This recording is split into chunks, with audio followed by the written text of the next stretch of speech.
खुलुमबाय नोंथांमोनखौ आं दायो मोनसे भिडिअ लाबोदों नै दिल्लीनि अमा बेदर दिल्लीयाव अमा बेदरखौहाय खै थाखा केजियाव मोनो नायदो नै आङो 280 थाखा केजि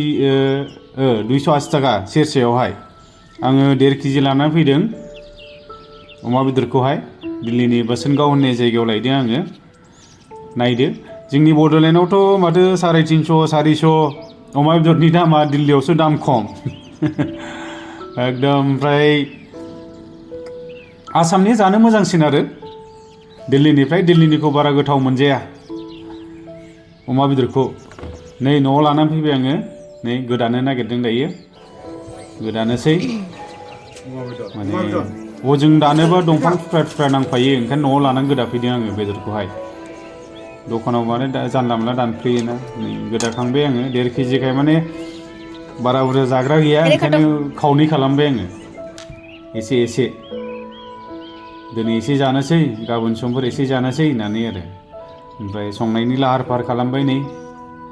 संजेनबाय ड्राइ फ्राइ खालामगोन आं नै ड्राइ फ्राइ मोनफ्रामबायानो नै मोनबायानो होनदो नोरसिं होनानै गोथावनो राजा फानलु मोनो बेयाव मणिपुरिफोर